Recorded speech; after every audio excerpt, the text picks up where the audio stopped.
Depression ఇదో తీరని మానసిక వ్యధ. ఒకప్పుడు యుక్త వయసు వారిని, పెద్దలను మాత్రమే వేధించే ఈ డిప్రెషన్ ఇవాళ పిల్లల్ని సైతం వదలటం లేదు. ముఖ్యంగా టీనేజీలో ఎక్కువ మంది పిల్లలు మానసిక కుంగుబాటుకు గురవుతున్నారని నిపుణులు చెబుతున్నారు. కౌమారంలో డిప్రెషన్ అనేది పిల్లల చదువును, వారి మానసిక ఎదుగుదలను చాలా తీవ్రంగా ప్రభావితం చేస్తుంది.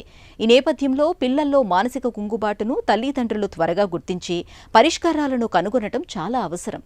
టీనేజీలో పిల్లల్లో మానసిక కుంగుబాటుకు దారితీసే అంశాలు, వాటికి పరిష్కార మార్గాల గురించి ఇప్పుడు తెలుసుకుందాం.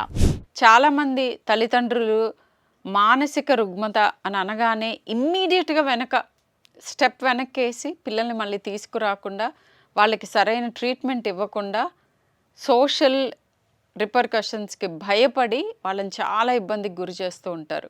సో డిప్రెషన్ ఉన్న పిల్లలు ఎలా బిహేవ్ చేస్తారు, ఎలా తెలుసుకోవాలి? ఒకటి, స్లీప్ డిస్టర్బెన్సెస్, నిద్ర పోలేకపోవటం లేదా నిద్రపోయిన తర్వాత లేవాలనిపించకపోవటం. రెండోది, ఆహారపు అలవాట్లలో సడన్గా మార్పు. ఎయిదర్ కంప్లీట్గా తినటం మానేస్తూ ఉంటారు, లేదా విపరీతంగా కంఫర్ట్ ఫీడింగ్ చేస్తూ ఉంటారు. అంటే తినాల్సిన దానికంటే మోతాదు ఎక్కువగా తిని ఊబకాయానికి గురవుతారు. ఈ రెండు చాలా క్లియర్గా కనిపిస్తాయి. డిప్రెషన్లో ఉన్న పిల్లలు వేరేగా కొంతమంది అగ్రెషన్ చూపించవచ్చు. అంటే ఊరికూరికినే పేచీలు పెట్టి అన్నిట్లోనూ ఏడుస్తూ ఉంటారు, అన్నిటిని విసిరిపారేస్తూ ఉంటారు.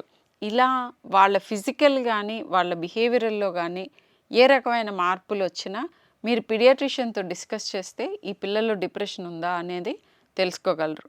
ఇంకొక ఇంపార్టెంట్ థింగ్, చాలా కామన్గా ఈ రోజుల్లో వింటున్నాం, పిల్లలు కాన్సన్ట్రేట్ చేయలేకపోవటం, ఫోకస్ పెట్టలేకపోవటం, ఒక గోల్ పెట్టుకుని దాన్ని అందుకోలేకపోవటం.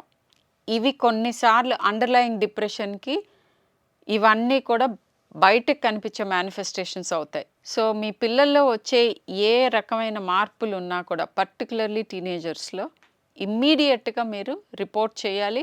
పీడియాట్రిషియన్తో డిస్కస్ చేసి వాళ్ళకి తగిన హెల్ప్ ఇస్తే ఇప్పుడు రైజ్ అవుతున్న టీనేజ్ సూసైడ్స్ ఆర్ సూసైడ్స్ని మనం చాలా వరకు చాలా ఎర్లీగా నివారించే అవకాశం ఉంటుంది.